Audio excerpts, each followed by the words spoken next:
Hi friends, क्या आपको पता है फोटो इलेक्ट्रिक इफेक्ट की जो वेटेज है हमारी यूपी टीजीटी साइंस के एग्जाम में वो कितना है? दोस्तों, आपको मैं बताऊं, मिनिमम 2 से 3 क्वेश्चन फोटो इलेक्ट्रिक इफेक्ट से फ्रेम होते हैं यूपी टीजीटी साइंस के एग्जाम में। और ये जो क्वेश्चन होते हैं वो बिल्कुल कॉन्सेप्ट और फार्मूले पर बेस्ड होते हैं, जिसे जो भी कैंडिडेट अगर अच्छे से इस चैप्टर को रिवाइज किया हो, समझा हो, तो 2 से 3 क्वेश्चन वो आसानी से सॉल्व कर सकता है यूपी टीजीटी साइंस में। तो दोस्तों, आज मैं आपको इस वीडियो में फोटो इलेक्ट्रिक इफेक्ट के सारे कॉन्सेप्ट और सारे फार्मूले रिवाइज करा दूंगा। आप वीडियो के अंत तक बने रहिएगा। इसमें सारे कॉन्सेप्ट और फार्मूले के रिवीजन के साथ साथ मैंने काफी सारे प्रीवियस ईयर क्वेश्चंस रखे हैं, जो लास्ट में चैप्टर के लास्ट में मैं आपको सॉल्व कराऊंगा। तो दोस्तों, आप डेफिनेटली उन सारे क्वेश्चन को सॉल्व कर पाएंगे। और साथ में अगर कोई कैंडिडेट यूपी पीजीटी फिजिक्स का एग्जाम दे रहा हो, उसके लिए भी ये बहुत ही ज्यादा कारगर साबित होगा। तो दोस्तों, आइए बढ़ते हैं अपने टॉपिक की तरफ, जो कि है हमारा फोटो इलेक्ट्रिक इफेक्ट। तो दोस्तों, फोटो इलेक्ट्रिक इफेक्ट समझने से पहले हम ये जान लेते हैं कि फोटो इलेक्ट्रिक इफेक्ट समझने के लिए कौन कौन सी चीजें हमें आनी आवश्यक है। तो दोस्तों, उसमें से सबसे पहला पॉइंट है, वो है हमारा इंटेंसिटी ऑफ रेडिएशन। क्या है दोस्तों? वो है हमारा intensity of radiation. Intensity of radiation जिसे कहा जाता है विकिरण की तीव्रता, यानी प्रकाश की तीव्रता। अगर आपको मैं दिखाऊं दोस्तों, तो मैंने यहाँ पर बहुत सारे क्वेश्चंस ले रखे हैं, जो मैं आपको वीडियो के लास्ट में सॉल्व कराऊंगा।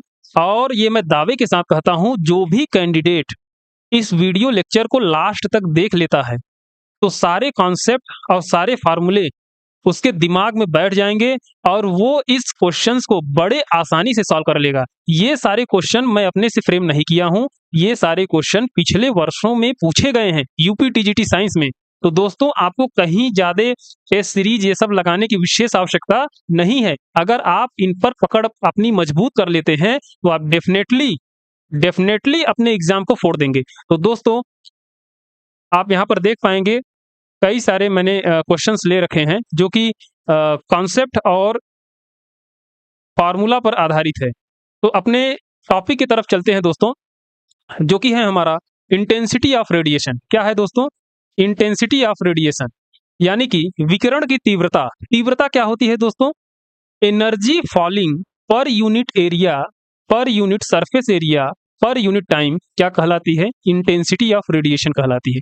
कितनी ऊर्जा per unit surface area, per unit time पर फॉल कर रही है, वही क्या कहलाएगी? इंटेंसिटी कहलाएगी उस रेडिएशन की। तो दोस्तों, ये जो इंटेंसिटी है बहुत ही हेल्पफुल होती है अगर आपको फोटो इलेक्ट्रिक इफेक्ट को तगड़ा समझना है तो दोस्तों, इंटेंसिटी आप समझ गए होंगे, E/AT, जहां पर ए क्या है? एरिया है, टी टाइम है, और ई क्या है? टोटल एनर्जी है रेडिएशन की जो फॉल कर रही है। ठीक है दोस्तों, अगर आपको मैं बताऊं, तो जो पावर होती है, power of radiation, power of radiation क्या होता है दोस्तों? पावर ऑफ रेडिएशन क्या होता है? पावर ऑफ रेडिएशन होता है कि जो total energy per unit time में फॉल कर रही है, वही क्या कहलाती है? पावर ऑफ रेडिएशन कहलाती है। एक चीज मैं इंपॉर्टेंट यहां पर क्लियर कर दूं आपको, इंटेंसिटी और पावर ये दोनों रेडिएशन की बताई जाती है, यानी कि लाइट की बताई जा सकती है। लाइट के पार्टिकल के लिए ये दोनों डिफाइन नहीं होते कि हम लाइट यानी कि फोटॉन और फोटॉन के लिए हम इंटेंसिटी और पावर डिफाइन कर दें, ये संभव नहीं है। संभव क्या है फोटॉन के लिए डिफाइन करना? उसकी फ्रीक्वेंसी, उसका वेवलेंथ, उसकी एनर्जी, ये सारी चीजें संभव है। लेकिन लाइट के लिए, रेडिएशन के लिए हम क्या डिफाइन कर सकते हैं? इंटेंसिटी और उसकी पावर। तो दोस्तों, यहां पर अगर हम देखें तो पावर इक्वल्स टू होता है E/T, और यही वैल्यू हम जब इसमें रखते हैं तो ये E/T क्या हो जाएगा? हमारा P हो जाएगा। तो ये हो जाएगा हमारा जो जो जो हमारा इक्वेशन बनेगा दोस्तों, वो हो जाएगा I = P/A। और जहां पर P क्या है? पावर ऑफ रेडिएशन है। पावर ऑफ रेडिएशन क्या होता है? Total energy falling per unit time, total energy falling per unit time, जो पूरी की पूरी ऊर्जा प्रति सेकंड फॉल कर रही है, गिर रही है किसी सरफेस पर, वही क्या कहलाती है? पावर कहलाती है। तो यहां से ये जो इक्वेशन निकल कर आएगी, P = IA। देखिए, क्वेश्चन जो नए अगर फ्रेम हो सकते हैं, तो इससे बाहर फ्रेम नहीं होंगे। तो दोस्तों, ये तो हो गया हमारी इंटेंसिटी। इंटेंसिटी अगर हम number of photons, number of photons और फ्रीक्वेंसी के टर्म में अगर लिखें तो उसे क्या लिखते हैं? ये देखिए दोस्तों, अगर कोई रेडिएशन है, अगर कोई रेडिएशन है, उसमें क्या होंगे? बहुत सारे फोटॉन्स होंगे। एक फोटॉन की एनर्जी कितनी होती है? H new. तो बहुत सारे फोटॉन्स मान लेते हैं, उसमें कितने फोटॉन्स हैं? एन। तो टोटल एनर्जी जो होगी रेडिएशन की वो हो जाएगी एन एच न्यू। क्या हो जाएगी दोस्तों? एन एच न्यू हो जाएगी। यानी कि न्यू को ही हम फ्रीक्वेंसी कहते हैं, इसे हम एफ से भी डिनोट कर सकते हैं। तो हो जाएगा हमारा दोस्तों एन एच एफ। ये हो गई टोटल एनर्जी, और यहाँ पर एरिया ए लिख देंगे, और ये जो टाइम टी है टी लिख देंगे। यही हमारी क्या आ जाएगी? इंटेंसिटी आ जाएगी उस पार्टिकुलर रेडिएशन की जिसकी फ्रीक्वेंसी एफ है और उसमें कितने नंबर ऑफ फोटॉन्स है? एन है। ठीक है दोस्तों, उसमें कितने फोटॉन्स हैं? एन है। तो यहाँ पर ये फार्मूला आप जरूर से जरूर याद कर लीजिएगा। समझा तो दिए ही हैं, अगर कोई कंफ्यूजन हो तो कमेंट सेक्शन में जरूर कमेंट करिएगा। तो दोस्तों यहाँ से आप क्या निकाल सकते हैं? N by T. N by T अगर निकालेंगे तो ये हो जाएगा आई इंटू ए और divided by H F. I into A divided by H F. और इसी को अगर हम और सॉल्व कर ले तो एफ, यानी कि इसी को हम क्या लिखते हैं दोस्तों? न्यू लिखते हैं, और न्यू इक्वल्स टू क्या होता है? सी बाई लेमडा। तो यहाँ पुट कर देंगे तो हो जाएगा एस सी बाई लेमडा। चूंकि अभी हम बताए हैं दोस्तों, यहाँ पर पावर इक्वल्स टू होता है आई बाई ए, जो कि हम पावर लिख देंगे, और एच सी बाई लेमडा एक फोटॉन की एनर्जी एच एफ है, यानी एच न्यू या एच एफ कह सकते हैं।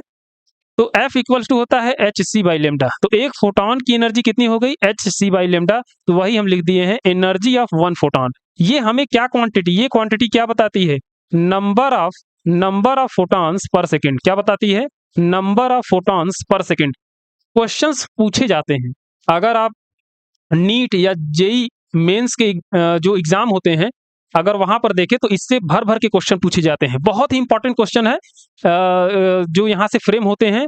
लेकिन यूपी टीजीटी साइंस में अभी इससे क्वेश्चन फ्रेम नहीं हुआ है, लेकिन फिर भी मैंने यहाँ आपको इन डेप्थ तक बता दिया हूँ। अगर फ्रेम होगा तो इससे डेप्थ में अब यूपी टीजीटी साइंस नहीं है पूछेगा। ठीक है दोस्तों, तो बात करते हैं अपने अगले पॉइंट की तरफ। इंटेंसिटी की हम एकदम बिल्कुल बाल की खाल निकाल दे रहे हैं आज। इंटेंसिटी एकदम दिमाग में भर जाएगा।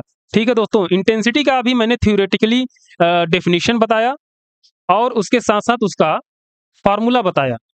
तो दोस्तों, और पावर के टर्म में भी इंटेंसिटी को मैंने डिफाइन किया, उसका फार्मूला बताया। ये सारी चीजें तो ठीक है। अब हम देखते हैं कुछ ऐसे कंडीशंस लगाकर जिससे हमें इंटेंसिटी को हम बिल्कुल इमेजिन कर पाएंगे और उसे अच्छे से समझ पाएंगे। तो दोस्तों, ये जो सोर्स है, सोर्स क्या होता है? जहां से लाइट रेज निकलती हैं, चाहे हमारा ये सन हो सकता है, बल्ब हो सकता है। ठीक है दोस्तों, तो सोर्स से जो लाइट रेज निकलती हैं वो क्या होती हैं? एक डेफिनिट फ्रीक्वेंसी की निकलती हैं। क्या निकलती हैं? एक डेफिनिट फ्रीक्वेंसी से निकलती हैं। यानी कि अगर सोर्स कांस्टेंट है, यानी कि अगर सोर्स बदला नहीं जा रहा है तो उसकी फ्रीक्वेंसी क्या होगी? कांस्टेंट होगी। क्लियर है दोस्तों? मान लेते हैं इस सोर्स से दो फोटॉन निकलते हैं, तो कितना एनर्जी हो जाएगा? E equals to H F, और दूसरे का हो जाएगा दोस्तों E equals to H F. Total energy क्या हो जाएगी दोस्तों? टोटल एनर्जी हो जाएगी 2hf। क्या हो जाएगी? 2hf हो जाएगी। अगर हम इंटेंसिटी की बात करें, इंटेंसिटी इक्वल्स टू क्या होता है? टोटल एनर्जी यानी 2hf divided by per unit time per unit area. ठीक है दोस्तों, इसे देखते रहिए, अभी इसका क्या खेला होता है ये समझ में आ जाएगा। अगर हम मानते हैं केस अब लगाते हैं। पहला केस क्या है? अगर फ्रीक्वेंसी को डबल कर दें, अगर फ्रीक्वेंसी को डबल कर दें और यन कांस्टेंट हो, यन कांस्टेंट मतलब नंबर ऑफ फोटॉन्स कांस्टेंट हो, और फ्रीक्वेंसी डबल हो जा रही है, तो दोस्तों एक चीज जानिए, इस सोर्स से अगर फ्रीक्वेंसी डबल दूसरा कोई सोर्स ला दें और वो जितना ये फ्रीक्वेंसी निकाल रही थी उससे डबल की फ्रीक्वेंसी के फोटॉन्स ये सोर्स अगला वाला निकालना शुरू करे, और लेकिन उसमें कांस्टेंट क्या हो? नंबर ऑफ फोटॉन्स वही निकलेंगे, तो क्या हो जाएगा दोस्तों? जो पहले फोटॉन की एनर्जी होगी, पहले फोटॉन की एनर्जी जो होगी वो क्या हो जाएगी? 2hf, क्योंकि फ्रीक्वेंसी डबल है। दूसरे फोटॉन की भी वही एनर्जी हो जाएगी 2hf, टोटल एनर्जी हो जाएगी 4hf। क्या हो जाएगी दोस्तों? 4hf। यहाँ पर देखिए आप लिखा भी है 4hf। और इंटेंसिटी जो होती है दोस्तों, इंटेंसिटी जो होती है वो होती है total energy divided by area into time. तो यहाँ पर आप रखेंगे इसकी वैल्यू 4hf डिवाइडेड बाई 80, और इसकी कंपैरिजन जो बाद वाली इंटेंसिटी आ रही है इसकी कंपैरिजन किससे कराएंगे? पहले वाले सोर्स से कराएंगे। तो ये देखिए जस्ट डबल ही तो है इसकी इंटेंसिटी, तो बाद वाली की इंटेंसिटी क्या है? दोगुनी है पहले के इंटेंसिटी से। तो दोस्तों इसमें मैं इसलिए बताना चाहता था कि इंटेंसिटी कैसे डिपेंड करती है फ्रीक्वेंसी या फिर नंबर ऑफ फोटॉन्स पर। तो दोस्तों अगर दूसरा केस मान लेते हैं कि अगर फ्रीक्वेंसी हमारी डबल हो रही है और दूसरे केस में हम क्या करें, नंबर ऑफ फोटॉन्स को भी डबल कर दे रहे हैं, नंबर ऑफ फोटॉन्स को भी डबल कर दें, तो क्या होगा? अगर नंबर ऑफ फोटॉन्स डबल होगा तो यानी कि पहले 2 फोटॉन निकल रहे थे, अब कितने निकलेंगे? 4 फोटॉन निकलेंगे। एक फोटॉन की एनर्जी कितनी हो जाएगी? 2hf। पहले hf था तो फ्रीक्वेंसी भी डबल हुई है 2hf, तो 4 फोटॉन की टोटल एनर्जी कितनी आ जाएगी? 8hf। यही पर यही देखिए यहाँ दिया गया है। और इसकी इंटेंसिटी जब हम निकालेंगे तो हो जाएगा total energy divided by A into T, यानी एरिया इंटू टाइम। तो इसकी तुलना कराएंगे पहले वाली इंटेंसिटी से। तो जब हमने बढ़ाया, कंडीशन लगाया, तो हमारी इंटेंसिटी क्या हो गई? पहले वाले से 4 गुना अधिक हो गई। पहले वाले से क्या हो गई? 4 गुना अधिक हो गई। तो यहाँ से हम एक कॉन्सेप्ट या फिर पॉइंट अपने दिमाग में बैठा सकते हैं कि जो इंटेंसिटी होती है वो न केवल फोटॉन्स पर निर्भर करती है, नंबर ऑफ फोटॉन्स पर निर्भर करती है, बल्कि सोर्स के फ्रीक्वेंसी पर भी निर्भर करती है, सोर्स के फ्रीक्वेंसी पर भी निर्भर करती है। ठीक है दोस्तों, यही बात यहाँ पर लिखी गई है कि हम जानते हैं फॉर्मूला क्या होता है, I equals to NHF upon 80। अगर चूंकि यहाँ पर देखिए H क्या है? प्लैंक कांस्टेंट है, A क्या है? एरिया, और T क्या है? टाइम। ये सभी एक्सटर्नल फैक्टर हैं, लेकिन नंबर ऑफ फोटॉन और फ्रीक्वेंसी इसी पर तो डिपेंड करेगा। अगर H अपॉन 80 कांस्टेंट मान लें तो इंटेंसिटी जो होगा वो रेडिएशन की number of photon into frequency पर ही डिपेंड करेगा। ठीक है दोस्तों, लेकिन जो मिथ है वो क्या है कि इंटेंसिटी जो होती है रेडिएशन की वो केवल नंबर ऑफ फोटॉन पर निर्भर करती है। ये दोस्तों ऐसी बात नहीं है। ठीक है, कब ऐसी बात हो सकती है? जब हम ये मान लें कि फ्रीक्वेंसी भी हमारी कांस्टेंट हो जाए, तो इंटेंसिटी क्या होगी? वो केवल और केवल नंबर ऑफ फोटॉन पर डिपेंड करेगी। ठीक है, यहाँ से भी क्वेश्चन बनते हैं। जैसे यहाँ पर अगर आप देखें, यदि जैसे क्वेश्चन में क्या होता है दोस्तों, क्वेश्चन में क्या होता है कि कभी कभी फ्रीक्वेंसी के बारे में इंफॉर्मेशन नहीं दी रहती। ठीक है, यानी कि आवृत्ति के बारे में इंफॉर्मेशन नहीं दी रहती, और ये भी नहीं बताया गया होता है क्वेश्चन में कि हमने सोर्स चेंज किया है या जो स्रोत है जहां से रेडिएशन निकल रहा है उसे हम बदल रहे हैं, इसकी भी जानकारी नहीं होती और न दी गई होती है। तो ऐसे केस में हमें क्या करना है? अपने जनरल सेंस का यूज करना है, और उसका यूज करते हुए क्या मान लेंगे? फ्रीक्वेंसी को हम कांस्टेंट मान लेंगे। फ्रीक्वेंसी को हम कांस्टेंट मान लेंगे तो जो हमारा आई है वो डायरेक्टली प्रोपोर्शनल हो जाएगा नंबर ऑफ फोटॉन्स के। किसके प्रोपोर्शनल हो जाएगा? नंबर ऑफ फोटॉन के। यदि एफ वेरिएबल है तो नंबर ऑफ फोटॉन और फ्रीक्वेंसी दोनों पर डिपेंड करेगा इंटेंसिटी। याद रखिएगा, इंटेंसिटी का सारा जो कॉन्सेप्ट है मैंने इस 2 स्लाइड में समाप्त कर दिए हैं। अगर आपको वीडियो अच्छी लगी हो तो जरूर लाइक करिएगा। बढ़ते हैं अपने अगले पॉइंट की तरफ। तो दोस्तों यहाँ पर थोड़ा सा कंपेरिजन मैं करा रहा हूं ताकि आपको जो अंडरस्टैंडिंग है आपकी और जो क्लैरिटी है वो और अच्छी बन सके। देखिए, क्वेश्चन यहाँ से तो सीधे सीधे फ्रेम हो जाते हैं कभी कभी यूपीटीजीटी में या फिर यूपीपीजीटी में। देखिए यहाँ पर क्या दिया गया है, कंडीशन दी गई है। क्या इंटेंसिटी डिपेंड करती है फ्रीक्वेंसी पर? बताइए। अभी मैंने पहले स्लाइड पे बताया था, क्या इंटेंसिटी डिपेंड करती है फ्रीक्वेंसी पर? जी हाँ। क्या है? देखिए, जी हाँ। और लोग क्या सोचते हैं कि इंटेंसिटी केवल संख्या है, इंटेंसिटी केवल फोटॉन पर निर्भर करती है, जबकि ऐसी बात नहीं है। इंटेंसिटी जो है दोस्तों वो न केवल नंबर ऑफ फोटॉन्स पर निर्भर करती है बल्कि उसके फ्रीक्वेंसी पर भी निर्भर करती है, सोर्स के फ्रीक्वेंसी पर भी निर्भर करती है। तो इसीलिए यहाँ पर क्या है दोस्तों, यहाँ पर सही का टिक लगाया गया है। ठीक है, क्यों? क्योंकि हम जानते हैं कि intensity of radiation is directly proportional to number of photons and frequency of the radiation या फ्रीक्वेंसी ऑफ द फोटॉन। ठीक है दोस्तों, इसीलिए इंटेंसिटी क्या डिपेंड करती है, फ्रीक्वेंसी पर डिपेंड करती है। अच्छा ये क्वेश्चन बताइए, ये सारे ऐसे कंफ्यूजिंग क्वेश्चंस हैं जो कि आप किताबें इस समय पढ़ेंगे तो और ही कंफ्यूजन क्रिएट होगा क्योंकि एग्जाम पास में है, और अगर बाद में पढ़ेंगे तो बहुत ही ज्यादा माथापच्ची करनी पड़ेगी इसको समझने के लिए दोस्तों। ठीक है, तो यहाँ पर मैं इस वीडियो बनाने के पीछे मेरा यही मकसद है कि ताकि आप अपनी एक सीट सुनिश्चित कर सकें। मेरा मकसद है कि अधिक से अधिक लोगों का यूपी टीजीटी साइंस में सिलेक्शन हो।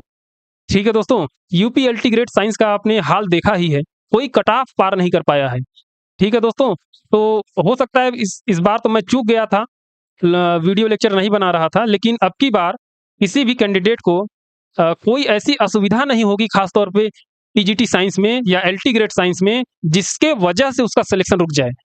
तो दोस्तों बात करते हैं अपने अगले क्वेश्चन की, क्या फ्रीक्वेंसी इंटेंसिटी पर डिपेंड करती है? बताइए।